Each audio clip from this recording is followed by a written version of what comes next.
허리케인 데스크.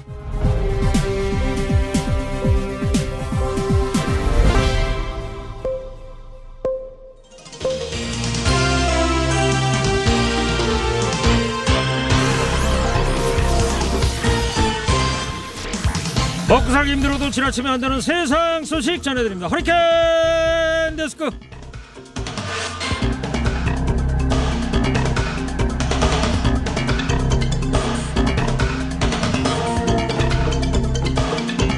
첫 번째 소식입니다. 미국 민주당이 도널드 트럼프 대통령의 내란 선동 책임을 주장하며 탄핵 절차에 본격 철수했습니다. 트럼프 대통령의 직무 박탈을 위한 수정안법 25조 발동을 촉구하는 결의안을 먼저 처리한 뒤에 13일 탄핵소추안을 표결에 붙일 전망입니다. 한편 현지 시간 20일 조 바이든 미국 차기 대통령 취임식을 전후해서 미 본토의 모든 지역에서 동시다발 무장 시위 가능성이 제기되고 있습니다. 이에 수사당국은 취임식이 열리는 워싱턴 국회의사당 주변에 주 방위군 15,000여 명을 배치해서 돌발 사태나 테러 위협에 대처하기로 했는데요. 역사상 가장 삼엄한 분위기의 미 대통령 취임식이 될 전망입니다. 트럼프 대통령 임기가 불과 9일 남았다고 그러죠. 유종의 미라는 말도 있는데 마지막이 참 그렇군요. 누가 미국 대통령이 되느냐에 따라서 이렇게 무너질 수도 있구나. 선출된 권력이 이렇게 위험해질 수도 있구나. 민주주의란 무엇인가 여러 가지 생각해보게 됩니다. 코로나19 양극화가 사회적 문제로 대두된 가운데 이낙연 더불어민주당 대표가 이익공유제 도입 카드를 꺼내들었죠. 코로나19로 이익을 얻은 계층이나 업종이 자발적으로 피해가 큰 쪽을 돕자는 취지입니다. 그러나 사유재산 침해 논란도 불거지고 있습니다. 민주당은 대기업이나 플랫폼 기업 등의 자발적인 이익공유를 유도하기 위해서 세제 혜택 등을 주는 방안을 검토할 방침입니다. 정의당은 한 걸음 더 나아가 세금을 추가로 부과하는 특별재난연대세를 도입하자고 제안했습니다. 반면 국민의힘은 반시장적인 발상이라고 비판하면서 누가 얼마나 이익을 받는지 측정하기 어렵다는 점에서 이익공유제에 대해 부정적인 입장을 나타냈습니다. 이익을 공유해서 양극화를 막는 것만이 사회 경제적 통합을 이뤄낼 수 있다. 아니다. 코로나19로 힘든 와중에 정당한 방법으로 이윤을 창출한 기업과 국민의 희생을 너무도 당연하게 생각한다. 반시장적 발상이다. 이렇게 의견이 분분한데요. 이낙연 대표가 쏘아 올린 이익공유제, 허리케인 라디오 청취자 여러분들은 어떻게 생각하십니까? 다음 소식입니다. 금융당국이 오는 3월 15일로 예정된 공매도 금지 조치 종료 조치를 연장하지 않기로 했습니다. 그러나 일각에서는 공매도 금지 재연장을 요구하는 목소리가 나오고 있는데요.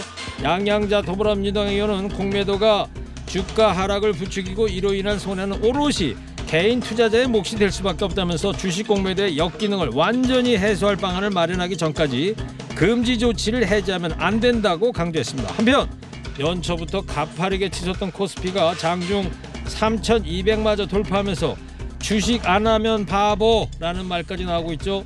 그간 멀찌감치 지켜보던 개인 투자자들마저 쫓기듯이 주식을 사들이고 있는 실정인데요. 지난해 1분기에서 3분기 우리나라 국민이 사들인 주식은 총 64조 7천억. 코로나 대응을 위해 정부가 4차례에 걸쳐 편성한 추가 경정 예산안 규모에 육박합니다. 그러나 주식 광풍이 이제는 위태로운 수준에 도달했다는 경고음도 덩달아 커지고 있는데요. 최근 주가 급등은 실물 경제와 괴리된 나홀로 과열이란 점에서 사상 누각의 위험이 크다는 분석입니다. 주식판에 이런 얘기가 있답니다. 파티가 길어질수록 씻어야 할 접시도 많아진다.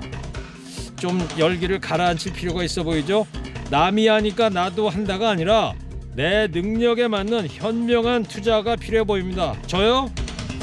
저는 여러 가지로 능력이 없어서 안 합니다. 금융위원회 출신 공무원들이 주요 금융유관협회의 임원진에 속속 낙하산으로 내려가서 금융위와 금융업계 간 유착 우려가 커지고 있습니다.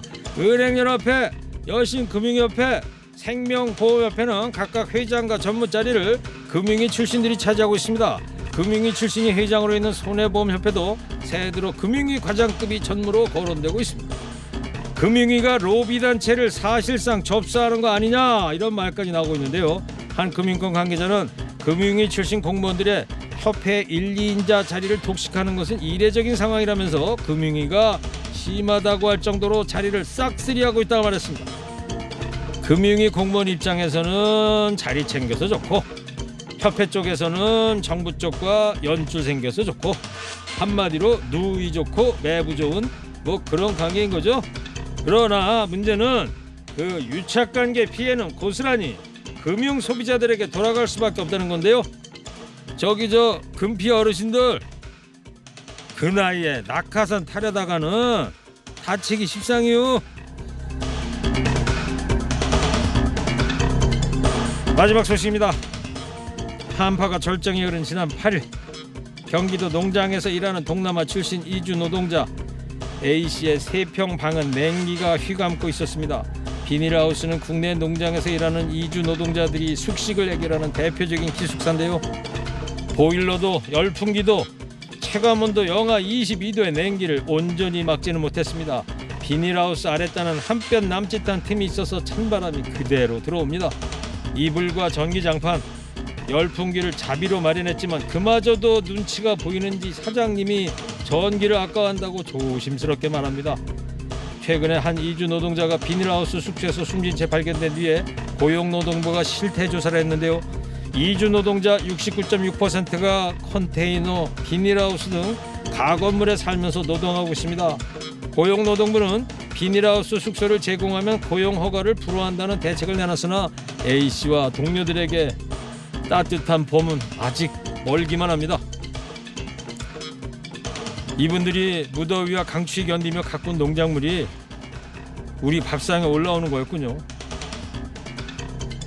근로기준법 시행령은 노동자의 안전하고 쾌적한 거주가 어려운 환경의 장소에 기숙사를 설치해서는 안 된다, 이렇게 규정하고 있습니다. 그러나 이주 노동자들에게는 그저 딴 나라의 얘기일 뿐인데요. 인권 존중에 국경 없습니다.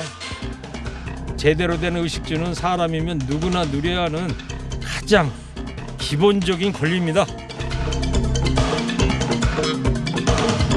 오늘 허리케인 데스크 여기까지 하겠습니다. 깨어있는 시민이 됩시다.